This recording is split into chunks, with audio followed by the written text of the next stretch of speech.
Hello दोस्तों, स्वागत है आप सभी का आपके अपने यूट्यूब चैनल प्राइम प्रभाकर पे। दोस्तों, आज की इस वीडियो में हम देखने वाले हैं 2014 के सी सैट पेपर के तहत इंटरपर्सनल कम्युनिकेशन और डिसीजन मेकिंग के सवालों को।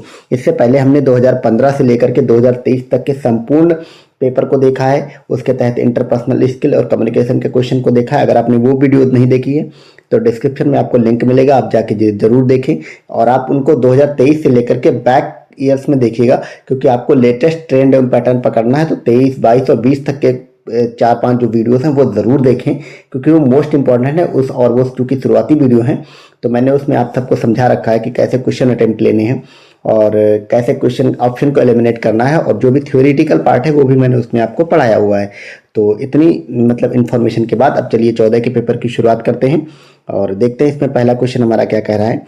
इसमें जो हमारा पहला क्वेश्चन है वो कथन और कारण वाला है, और वो ये कहता है कि अंतर्वैयक्तिक व्यवहार अधिकांशतः आंतरिक आवश्यकताओं द्वारा प्रेरित होते हैं, और इसका कारण है कि लोग एक दूसरे से भी व्यवहार आगे बढ़ाते हैं। ठीक है, आपको option number A B C D में ये बताना है कि दोनों सही है, दोनों गलत है, एक सही है एक गलत है, या फिर उसकी व्याख्या करता है या फिर नहीं करता है। तो जैसे कि आपको दोनों पढ़ने से ही लग रहा होगा कि ये दोनों सही तो हैं। ठीक है, और क्या ये इसकी सही व्याख्या करती है? तो जी हाँ, बिल्कुल, ये इसकी सही व्याख्या भी करता है। क्यों करता है? क्योंकि आपका जो अंतर्वैयक्तिक व्यवहार है वो अधिकांशतः, यहाँ पे याद देखिए कितना ही बारीकी से उन्होंने मे बी वाले वर्ड यूज किए हैं। ठीक है, यानी कि जो एक वेग स्टेटमेंट, ब्लैक एंड व्हाइट में जजमेंटल स्टेटमेंट नहीं दिया है। ठीक है, अधिकांशतः जो आपका व्यवहार है वो आपकी आंतरिक आवश्यकताओं द्वारा प्रेरित होते हैं। आंतरिक आवश्यकताओं का मतलब होता है कि आप किसी से कम्युनिकेट तब करते हैं जब आपको अपने अंदर से, आपकी अपनी अंतरात्मा से किसी के साथ कम्युनिकेट करना अच्छा लगता है, तभी आप उससे अंतर्वैयक्तिक व्यवहार करते हैं। ठीक है, और लोग एक दूसरे से व्यवहार आगे भी बढ़ाते हैं। ठीक है, व्यवहार आगे क्यों बढ़ाते हैं? जब वो अपनी अंतरात्मा से किसी के साथ, यहाँ पे व्यवहार का मतलब है इंटरपर्सनल कम्युनिकेशन, यानी कि बातचीत वाला जो व्यवहार है वो आगे बढ़ाते हैं। तो यानी कि ये दोनों से कथन सही भी है और उसका कारण जो है उसकी व्याख्या भी कर रहा है, इसलिए आपका ऑप्शन नंबर ए सही जवाब हो जाएगा। नेक्स्ट क्वेश्चन देखते हैं कि कौन सा एक अवाचिक संप्रेषण सहायक का उदाहरण है। ठीक है, अवाचिक संप्रेषण का मतलब होता है नॉन वर्बल। ठीक है, जो मुंह से ना बोला गया हो। क्या वो आई कांटेक्ट उसमें आता है? जी हाँ, बिल्कुल। आई कांटेक्ट में आप वाचिक नहीं होती। वाचिक मतलब वचन के द्वारा, शब्दों के द्वारा, यानी कि जो बोला ना गया हो। ठीक है, बाकी चिल्लाने में आपको बोलना पड़ेगा, बुदबुदाने में भी आपको बोलना पड़ेगा, और शब्द जाल, शब्दों में तो आपको बोलना ही। लेकिन जो आपका आई कांटेक्ट होता है, ठीक है, यहाँ पे आप हिंदी वाला टर्म ज़्यादा कठिन लिखा हुआ है, आप इंग्लिश वाला देख लिया करिएगा। जो आपका आई कांटेक्ट होता है वो किसी भी तरह से शाब्दिक नहीं होता है, बल्कि वो सिर्फ और सिर्फ अवाचिक होता है। ठीक है, ये तो आप ऑप्शन से भी एलिमिनेट कर लेंगे। यही चीज इसमें व्याख्या में लिखी गई। अगला क्वेश्चन है कि संप्रेषण की प्रक्रिया में कूट लेखन से तात्पर्य है। कूट लेखन का मतलब होता है इनकोड करना, उसका मतलब क्या होता है? तो अगर मैं फिर कह रहा हूं, अगर आपने शुरुआती वीडियो देखे हैं तो मैंने प्रेषक से लेकर के फीडबैक तक का जो भी इंटरपर्सनल कम्युनिकेशन का चरण होते हैं उन सबको पढ़ा रखा है। ठीक है, तो मैं हालांकि यहाँ पे मैं आपको बता देता हूँ कि क्या होता है ये कूट या इनकोड। इनकोड का मतलब होता है संकेतों को तंत्र की आवेगों में परिवर्तित करना, कन्वर्ट सिग्नल इनटू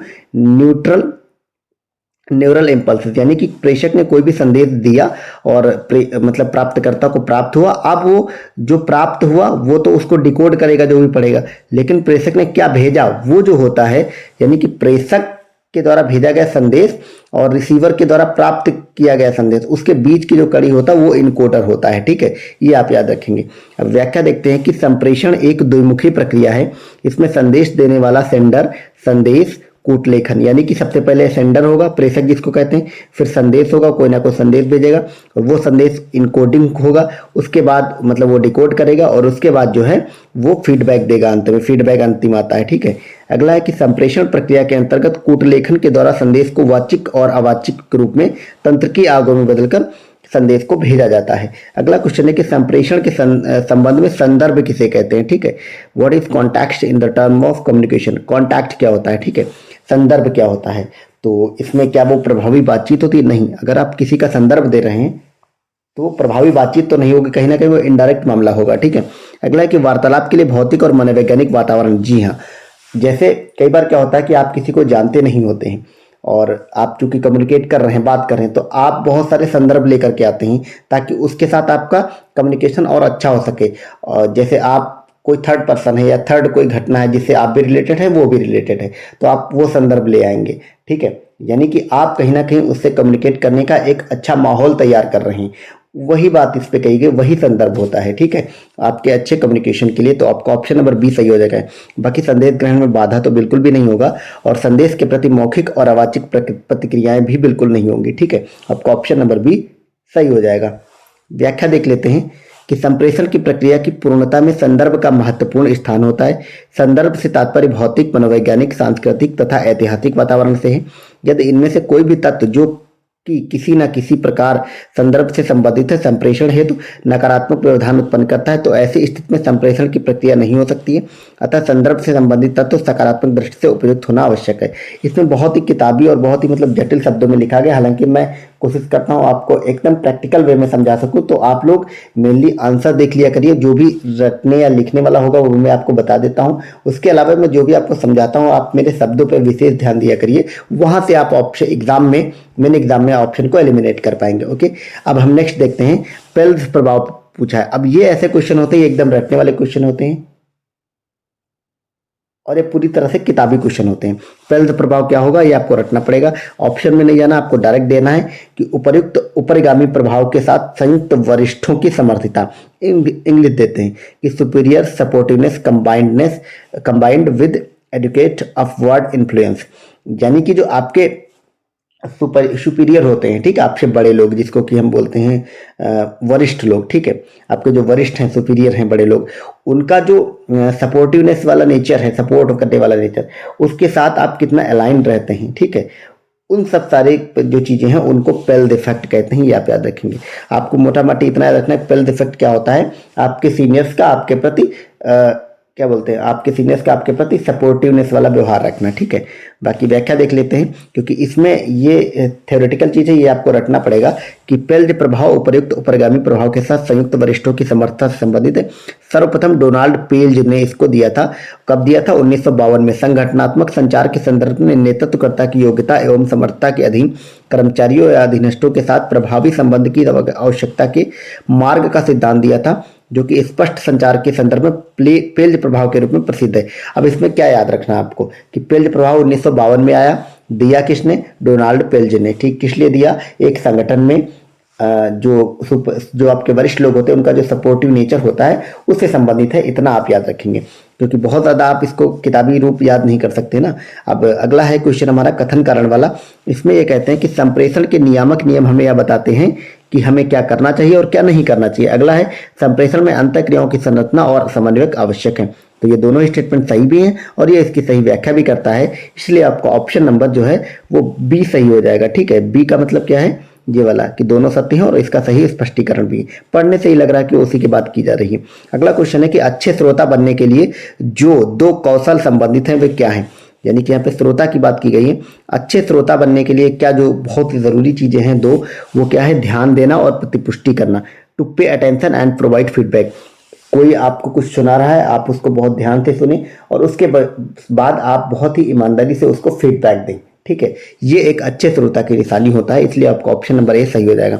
बाकी जो दो भी ऑप्शन, जितने भी ऑप्शन हैं वो सारे सही नहीं है, सारे के सारे गलत हैं। आप पढ़ेंगे तो आपको लगेगा कि वो एकदम से गलत हैं।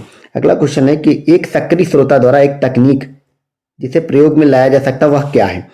परिस्थिति का वर्णन करना, चिंता व्यक्त करना, वक्ता के शब्दों को अन्य शब्दों में व्यक्त करना। बिल्कुल, आपका ऑप्शन नंबर सी सही हो जाएगा। ठीक है, क्यों, अगर आप एक सक्रिय श्रोता हैं तो आप किसी से कोई वक्ता जो भी बोल रहा होगा उसको आप सुनेंगे, आप उसको दूसरे शब्दों में अन्य तरीके से दूसरी जगह प्रेजेंट कर देंगे। ये एक सक्रिय श्रोता की निशानी होती है। ठीक है, प्राय वार्तालाप के दौरान अपना दृष्टिकोण व्यक्त करना नहीं, ऐसा नहीं, आप अपना दृष्टिकोण क्यों करेंगे, आप सक्रिय श्रोता है ना, आप वक्ता की बात सुने तो आपको वो बताना है ना कि अपना दृष्टिकोण देना। ओके, हालांकि व्याख्या देख लेते हैं, ये इंपॉर्टेंट होते हैं, कभी भी कुछ पॉइंट दिया करें तो आप स्क्रीनशॉट ले लिया करिए या फिर वीडियो को 2 से 3 बार देखेंगे तो आपको याद हो जाएगा। ठीक है, अगला है कि देखते हैं क्या है कि एक सक्रिय श्रोता द्वारा श्रवण क्षमता है तो आवश्यक तकनीकें क्या हैं। वक्ता के द्वारा कहे गए शब्दों को अन्य शब्दों में व्यक्त करना, अवरोधों को कम करना, श्रवण हेतु स्वयं को तैयार करना, मुख्य बिंदुओं के स्पष्टीकरण हेतु प्रश्न पूछना, किसी प्रकार के तत्सम संबंधी निर्णय लेने से बचना। ओके, तत्संबंधी, सॉरी तत्सम नहीं। अगला है कि एमएसएस यानी कि संदेश होता है। संदेश क्या होता है, एक सुस्पष्ट संकेत जो कोलाहल स्तर से ऊपर हो, बिल्कुल यही वाला सही हो जाएगा। बाकी संदेश कभी भी अस्पष्ट संकेत नहीं होता, ये भी गलत है। एक गड्ढमड्ढ उद्दीपक नहीं, उपरोक्त में से कोई नहीं, ये भी तो ये होता है एक सुस्पष्ट संकेत होता है आपका संदेश, ठीक है। यही से आप पहले ही ऑप्शन पढ़ के आप इसका जवाब ले लेंगे, ठीक है। व्याख्या में भी वही सब बातें लिखी गई हैं। नेक्स्ट क्वेश्चन है कि प्रभावी श्रवण समावेश करता है, क्या करता है? पूर्वाग्रह को नहीं, विस्तृत समालोचना को नहीं। आप आलोचना क्यों करेंगे प्रभावी श्रवण समावेश में? पूर्वाग्रह भी नहीं होगा। असहमत के बिंदुओं को छीनने का नहीं, अपने संदेश की समझ की पुष्टिकरण करने को, यानी कि आप श्रवण कब करेंगे? वक्ता ने कुछ बोला, आपने उसको सुना और अच्छे से सुन करके आपने उस पर प्रभावी अपना फीडबैक दिया, तो यही वाला हो जाए। पुष्टिकरण का मतलब फीडबैक देना, तो आपका ऑप्शन नंबर डी सही हो जाएगा।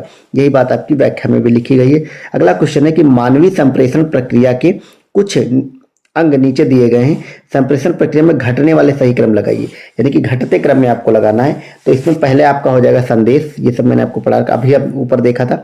सबसे पहले संदेश होता है, संदेश के बाद उसमें कुछ कोलाहल आता है, और उस कोलाहल के बाद पुनर्निवेश या फीडबैक अंतिम होता है। ये मैंने आपको बताया था, संदेश पहला और फीडबैक अंतिम। और इस हिसाब से आपका ऑप्शन नंबर सी हो जाएगा कि संदेश, फिर माध्यम, माध्यम मतलब कोलाहल, ठीक है। संदेश प्रापक रिसीवर जिसको बोलते हैं, फिर पुनर्निवेश फीडबैक, फीडबैक जिसको बोलते हैं, फीडबैक होगा, ठीक है। तो ये हो जाएगा आपका इसका घटता हुआ क्रम। नेक्स्ट क्वेश्चन देखते हैं 12वां नंबर कि निम्नलिखित में से कौन हमारे अंतर्निहित व्यवबोधों को स्पष्ट करता है, जो लोगों के व्यवहार की व्याख्या करने का ध्यान रखता है और जो दूसरों से संप्रेषण करने के समुचित तरीकों को स्पष्ट करता है। तो ये आप सबको पता है, ये आपका जो कम्युनिकेशन रूल्स होते हैं, संप्रेषण के नियम होते हैं, ठीक है, वो इन सब तरीकों को स्पष्ट करता है। संप्रेषण मॉडल नहीं होगा, परिप्रेक्ष्य भी नहीं होगा और प्रतिरूप भी नहीं होगा। हालांकि आप संप्रेषण मॉडल और नियम में कंफ्यूज हो सकते हैं, तो आप याद रखेंगे ये नियमों के अधीन आता है। ओके, ये इस टाइप के क्वेश्चन जो होते हैं आप इनको रट लिया करिए, जो वन लाइनर टाइप के होते हैं। जो भी रटने वाला होता है मैं आपको बता देता हूँ, जो भी समझने वाला होता है वो मैं समझ करके एक एक ऑप्शन कैसे एलिमिनेट होगा वो भी आपको बताते हुए चल रहा हूँ, ठीक है। आप पहले वाले वीडियो जरूर देखें, मैं आपसे हम्बल रिक्वेस्ट कर रहा हूँ, बहुत ही हम्बली रिक्वेस्ट कर रहा हूँ कि आप लोग प्रीवियस वीडियो जरूर देखें जा करके, क्योंकि आपने 23 से बैक करके देखना है, ताकि आप, मैंने जो थ्योरी शुरुआत में बताई है कैसे क्वेश्चन अटेम्प्ट लेने वो सब बताए हैं, तो आपका अच्छे तरीके से रेडी हो सके। ओके, नेक्स्ट क्वेश्चन की तरफ देखते हैं। अब हमारा इंटरपर्सनल कम्युनिकेशन का अंतिम सवाल है, फिर डिसीजन मेकिंग वाले क्वेश्चन आ जाएंगे। और ये क्वेश्चन क्या कहता है, ये हमारा क्वेश्चन ये कहता है कि अंतर्वैयक्तिक संप्रेषण में नीति शास्त्र क्या है। यहाँ पे जो आपका एथिक्स है, नीति शास्त्र पूछा गया है कि अंतर्वैयक्तिक संप्रेषण में नीति शास्त्र क्या होता है। और समझने में अवरोध को बढ़ाता नहीं, नीति शास्त्र अवरोध क्यों बढ़ाएगा। ईमानदारी के रास्ते में बाधा उत्पन्न करता नहीं, बल्कि ईमानदारी को बढ़ाता है। विचारने योग्य नहीं है, बिल्कुल क्यों नहीं है, विचारने योग्य है बिल्कुल। नीति शास्त्र हमेशा ही, अगर आप बहुत ही मोरल हैं, बहुत ही एथिकल वैल्यूज हैं आपकी, तो आपका कम्युनिकेशन कहीं ना कहीं बहुत अच्छा होगा, ना कि उससे खराब होगा। यही बात इसमें लिखी गई है। तो ये हमारे कंप्लीट हो गए 13 क्वेश्चन 2014 के पेपर में पूछे गए थे इसमें इंटरपर्सनल कम्युनिकेशन के। अब हम डिसीजन मेकिंग वाले क्वेश्चन पे आ गए, उनको देखते हैं। और ये कुछ सूचियाँ दी हुई हैं, आपको मिलान करना है, ठीक है। तो क्या मिलान करना है कि नकारात्मक निजी व्यवहार हैं और उनके कारण आपको मिलान करने, ठीक है। अगला है गले के पीछे एक हाथ रखना, अपने गले नहीं दूसरे के गले के पीछे अगर आप हाथ रख लेते हैं तो वो क्या दिखाता है, वो कहीं ना कहीं आप असहमति जताते हैं, ठीक है। सॉरी, दूसरे नहीं, अपने ही गले के पीछे अगर आप हाथ रखते हैं, ये आपको रट लेना है एक तरह से, क्योंकि ये कुछ पोजेज दी गई हैं, पर्सनल बिहेवियर की कुछ पोजेज हैं, वो भी निगेटिव वाली, तो उसके कारण आपको बताना है। तो अगर आप गले के पीछे एक हाथ अपना रखते हैं तो वो कहीं ना कहीं डिसएग्रीमेंट का साइन होता है। अगले हैं आंखें सिकोड़ना, नैरोविंग जो आईज हैं वो कहीं ना कहीं अस्वीकृत का, डिसअप्रूवल, आपसे कुछ पूछा गया आप उसको अप्रूव नहीं कर रहे हैं, डिसअप्रूव कर रहे हैं, तो वो कहीं ना कहीं आंखें सिकोड़ना होता है। ओके, नेक्स्ट है नाक सहलाना। आप अगर अपनी नाक सहला रहे हैं तो इसका मतलब है कि आप अतिशयोक्ति कर रहे हैं, ठीक है, एग्जैजरेशन में आप हैं, ठीक है। अतिशयोक्ति का मतलब बढ़ा चढ़ा के बोल रहे हैं। अगला है कि चश्मा उतार कर अगर नीचे रख देना, इसका मतलब है आप नहीं सुन रहे हैं। आप देखते होंगे कई बार लोग, आप कोई एक वक्ता बोल रहा होता है और उसमें जो सुनने वाला है वो अपना चश्मा लगाया है और चश्मा उतार देता है, तो ये कहीं ना कहीं यानी कि वो उसकी बात में इंटरेस्ट नहीं ले रहा, उसके साइन होते हैं। इन चीज़ों को आप रट लेंगे अच्छे से, ठीक है। व्याख्या में भी वही सारी बातें लिखी गई, आप इनको एक बार स्क्रीनशॉट ले लेंगे ताकि इनको बार बार रिवाइज कर सकें। ओके, आपका ऑप्शन नंबर सी ए सही हो जाएगा। नेक्स्ट क्वेश्चन की तरफ बढ़ते हैं। और हमारा नेक्स्ट क्वेश्चन क्या कहता है, हमारा नेक्स्ट क्वेश्चन कहता है कि दूसरे लोगों से तुलना के आधार पर हमारी राय और योग्यताओं के मूल्यांकन की प्रवृत्ति और जो हमारे समान है उनसे तुलना करने की पसंदगी जानी जाती किस रूप में? वो कहीं ना कहीं सामाजिक तुलना के सिद्धांत के रूप में जानी जाती है, ठीक है। क्योंकि ये आप रट लेंगे, जब भी आप दूसरों से तुलना करके, ठीक है, अपनी पसंदगी नापसंदगी इन सब चीज़ों की बात होती है, कहीं ना कहीं मतलब आप समाज के लोगों से तुलना करके अपनी चीज़ों को सेट करते हैं, तो वो सामाजिक तुलना के सिद्धांत कहे जाते हैं, ना कि सामाजिक निर्णय के सिद्धांत नहीं होते हैं, सामाजिक संवर्गीकरण का सिद्धांत नहीं होता है, ना ही सामाजिक अस्मिता या आइडेंटिटी थ्योरी होती है, ठीक है। वो किसकी होती है? वो सामाजिक तुलना का सिद्धांत होता है। ये चीज़ आप याद रखेंगे। हमारा नेक्स्ट क्वेश्चन है, और सॉरी इसकी व्याख्या देख लेते हैं, अच्छी व्याख्या है। आपसे अगली बार पूछा जा सकता है कि सामाजिक जो सिद्धांत है वो किसने दिया? वो दिया था लियोन फेस्टिनगर ने। ये नाम जो आते हैं ये आप लोग रट लिया करिए, ये पूछे जा सकते हैं, ठीक है। व्याख्या देखते हैं कि सामाजिक तुलना सिद्धांत के अनुसार व्यक्तियों के अंदर स्वयं के मूल्यांकन हेतु स्वमूल्यांकन की प्रवृत्ति होती है। इसके द्वारा व्यक्ति अपनी राय और अपनी योग्यताओं का मूल्यांकन दूसरे लोगों से इन विशेषताओं की तुलना करने के आधार पर करते हैं, और यह एक प्रकार से स्वमूल्यांकन को परिभाषित करता है। और यानी कि सामाजिक तुलना सिद्धांत स्वमूल्यांकन का है, और इसको दिया था लियोन फेस्टेनगर ने। यह बात आप लोग याद रखेंगे। अगला क्वेश्चन है कथन कारण वाला, कि इस क्षेत्र की परिस्थिति अभी भी तनावपूर्ण तथा नियंत्रण से बाहर है। और इसका एजम्पशन क्या है कि व्यक्तियों से अनुरोध है कि वे अपने अपने घरों में ही रहें। अब इसके जो एजम्पशन है, पूर्वानुमान क्या लगाए जा सकते हैं? कुछ गंभीर घटनाएं घटी हैं, जी हाँ बिल्कुल ऐसा हो सकता है। लोग दफ्तर नहीं जाएंगे और जल्द ही स्थिति सामान्य हो जाएगी। अब आपको बताना ये किसमें, इसमें अंतर्निहित क्या क्या है, ठीक है। तो इसका ऑप्शन नंबर बी सही हो जाएगा, दूसरा और तीसरा।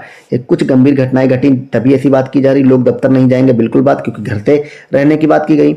जल्द ही स्थिति सामान्य हो जाएगा, नहीं। अगर आप ऊपर पढ़ेंगे तो ऐसे कोई भी चर्चा नहीं की गई दोनों ही स्टेटमेंट में कि स्थिति कब सामान्य होगी, हाल ही में हो जाएगी, कुछ दिन समय लेके होगी, ऐसी कोई बात नहीं की, क्योंकि आपका आंसर ऊपर आपके कथन और कारण बेस्ड होना चाहिए। इसलिए आपका तीसरा नंबर वाला जो स्टेटमेंट है वो गलत हो जाएगा कि जल्द ही स्थिति सामान्य होगी। बाकी 1 और 2 सही है, यानी कि आपका ऑप्शन नंबर बी सही होगा। केवल 1 और 2 अंतर्निहित हैं। ओके, नेक्स्ट क्वेश्चन की तरफ बढ़ते हैं। हमारा ये वही बात व्याख्या में भी लिखी गई है। हमारा अगला क्वेश्चन है कि निर्णय लेने में किसी न्यायादर्श का निर्णय समानता और यादृच्छिक लगने वाले रूप में कहलाता है। क्या कहलाता है? तो वो कहलाता है प्रतिनिधिक स्वशोध, स्वतः शोध, रिप्रेजेंटेटिवनेस थ्योरिस्टिक, ठीक है। इन सब क्वेश्चंस को आप रटने वाले होते हैं, वन लाइन में इनको रट लिया करिए।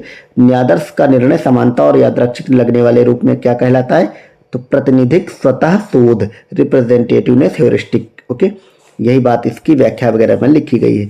नेक्स्ट क्वेश्चन है कि निम्नलिखित में से कौन एक कमजोर तर्क देने और उसे किसी और के नाम पर आरोपित करने ताकि आप उसका खंडन कर सकें, ये किसको स्पष्ट करता है? ये स्पष्ट करता है कि पुतला का तर्क, द स्ट्रॉमैन आर्गुमेंट। ये एकदम से पुतला कोई मतलब होगा, यहाँ पे वो वाले पुतले की बात नहीं की जा रही जो आदमी का पुतला बना देते हैं लोग। यहाँ पुतला किसी व्यक्ति का नाम होगा, उसी के नाम पे ये कोई तर्क डेवलप किया गया होगा। लॉजिक जो टॉपिक होता है आपके एथिक्स या फिलॉसफी में, वहाँ तो ये वो पुतला है। पुतला का मतलब स्ट्रॉमैन आर्गुमेंट, ठीक है।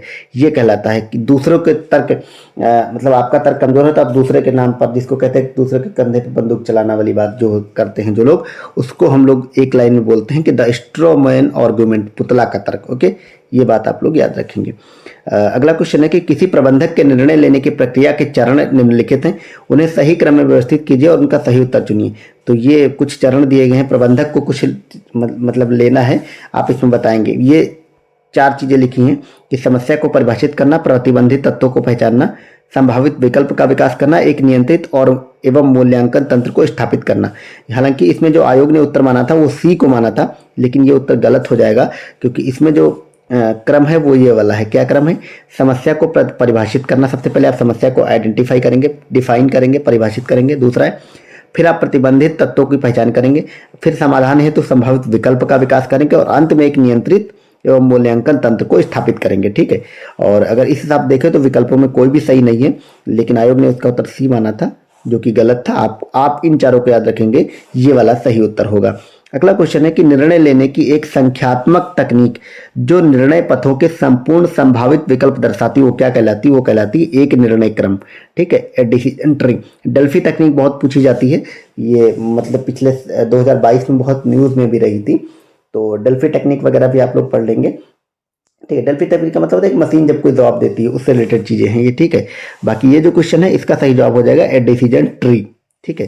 व्याख्या देखते हैं कि निर्णय लेने की एक संख्यात्मक तकनीक जो निर्णय पथों के संपूर्ण संभावित विकल्प दर्शाती है उसे एक निर्णय क्रम कहा जाता है। यह संभावित निर्णय की समग्र व्याख्या करता है। यह तकनीकी छोटे निर्णयों के विश्लेषण हेतु तो सर्वाधिक उपयोगी है। अगला क्वेश्चन 21 नंबर हमारा है कि निम्नलिखित में से एक को छोड़कर सभी एक मैनेजर या प्रबंधक को प्रभावी निर्णय लेने के वातावरण बनाने की प्रमुख और कौशल पूर्ण योजना है, कौन नहीं है आपको बताना है। तो दूसरों के निर्णय के लिए प्रोत्साहित करना, बिल्कुल ये तो है। नई बातों के लिए तैयार रहना, ये भी है। पूर्ण रूप से केवल अपने ऊपर ही निर्भर रहना, नहीं, ये एकदम गलत है। आप ऐसा, इसमें पहली बात केवल लगा है, पूर्ण रूप से लगा, ये सब वेग स्टेटमेंट हैं और वेग वाले गलत होते हैं। यानी कि आप ब्लैक एंड व्हाइट बोल रहे हैं, केवल आप कभी अपने ऊपर निर्भर रहने से आपको कभी ना कभी किसी ना किसी की मदद लेनी ही पड़ेगी, तो ये आपका स्टेटमेंट गलत हो जाएगा। गुणात्मक सूचना के महत्व को पहचानना, तो ये तो सही होगा, ठीक है। अब अगला क्वेश्चन देखते हैं। ये व्याख्या में भी वही सारी बातें लिखी गई हैं, कुछ भी नया नहीं है। व्याख्या देखते हैं कि अगला क्वेश्चन देखते हैं कि एक सामूहिक प्रयास जो वैकल्पिक विचार उत्पन्न कर एक प्रबंधक को समस्या का समाधान करने में सहायता करता है, वो क्या कहलाता है? तो वो कहलाता है मस्तिष्कीय झंझायन, यानी कि ब्रेन स्टॉर्मिंग। जो लोग यूपीएससी या पीसीएस वगैरह का मेंस लिखे हैं या मेंस की तैयारी कर रहे हैं, सब लोगों ने करी होगी, उन सबको पता है कि आप लोग जब एसए का पेपर देते हैं तो उसमें काफ़ी टाइम होता है और आपको ब्रेन स्टॉर्मिंग करनी होती है। ब्रेन स्टॉर्मिंग का मतलब होता है ये एक आपका कोई पॉइंट है जिसके बारे में आपको विचार देने या बात रखनी या लिखना है, और उसके बारे में बहुत सारे मतलब कम से कम 15-20 फैक्ट आपको सजाने हैं। लेकिन आप कैसे सजाएंगे, आपको सजाने में याद है, उसके लिए आप ब्रेन स्टॉर्मिंग करते हैं और उन सारे फैक्ट को एक साथ रफ वर्क टाइप से लिख लेते हैं, और ताकि आप जब आंसर मेन लिखेंगे, मेन एस्से लिखेंगे, तो आप में मदद करे आपको उसमें लिखने में, ताकि जो चीज़ें मतलब उस समय याद आए वो भी लिख लें, जो अभी लिखी थी उन सबको अच्छे से सजा सकें। यही बात इसमें लिखा गया है, ठीक है। इंग्लिश वाला टर्म याद करेंगे, ब्रेन स्टॉर्मिंग, मस्तिष्की झंझायन तो समझ में नहीं आएगा, ठीक है। तो वैकल्पिक विचार उत्पन्न कर प्रबंधक को समस्या समाधान करने में जो सहायता करता है वो होता है ब्रेन स्टॉर्मिंग। क्योंकि यहाँ पे मैंने बताया ना, एक टॉपिक पे बहुत सारे अलग अलग विचार आएंगे, उन्हीं को लिखना होता है, वही ब्रेन स्टॉर्मिंग कहलाती है, ठीक है। तो व्याख्या में भी यही सब लिखा हुआ। और इस प्रकार यानी कि 22 सवाल 2014 में पूछा था इंटरपर्सनल कम्युनिकेशन और डिसीजन मेकिंग के। अब यहाँ पे रीजनिंग के क्वेश्चन शुरू होते हैं। तो इस वीडियो को यहीं पे एंड करते हैं। बाकी अगर आपने प्रीवियस वीडियो नहीं देखे तो लिंक आपको डिस्क्रिप्शन में मिलेगा, जरूर देकर जाकर चेकआउट करें, क्योंकि वो वीडियोस बहुत इंपॉर्टेंट हैं। और बाकी मैंने इस चैनल पे अपने आप सबको बता दूं, मैंने इस चैनल पे एक श्रृंखला शुरू कर दी है सब्जेक्ट वाइज। तो मैं अभी आपको साइंस से शुरुआत करने जा रहा हूं। उसमें मैं आपको सबसे पहले फिजिक्स पढ़ाऊंगा, फिर केमिस्ट्री, फिर बायो। यानी कि मैं आपको एक सिंगल वीडियोस और 3-3 अलग अलग वीडियोस में इन सब की कंप्लीट वीडियो दूंगा। और वो फिजिक्स, केमिस्ट्री और बायो पढ़ने के बाद आपको कहीं भी और से करने की जरूरत नहीं पड़ेगी। सिर्फ और सिर्फ आप लोग यूपीपीसी की तैयारी कर रहे हैं तो पीसीएस, और आरओआर की कर रहे हैं तो आरओआर, इन दोनों के प्रीवियस ईयर आपको लगा लेने हैं, जो भी साइंस से पूछे गए वो, और जो मैं आपको कराऊंगा उतना, उससे बाहर आपको सवाल देखने को नहीं मिलेगा, ठीक है। तो ये पहल कैसे लगी, आपको वीडियोस 2 से 3 दिन में मिल जाएंगे, और उसका भी लिंक आपको डिस्क्रिप्शन में मिल जाएगा, आप लोग जरूर जा करके देखें, ठीक है। तो चैनल को चेकआउट करें। अगर आप लोग पीसीएस और आने वाले समय में आरओआर को एग्जाम देखना चाहते हो, चैनल को सब्सक्राइब कर ले, बेल आइकन दबा दें। और ये सब वीडियोस अगर यूजफुल लग रहे हैं तो आप मेरे चैनल को सब्सक्राइब कर लीजिएगा, और कमेंट वर्क वगैरह करके भी बता दिया करिए कि कैसा लगता है आपको, कैसा इनिशिएटिव ये सब चल रहा है, ठीक है। तो ताकि मुझे भी मतलब इस चीज़ का आभास रहे कि मैं कैसा काम कर रहा हूँ, ठीक है।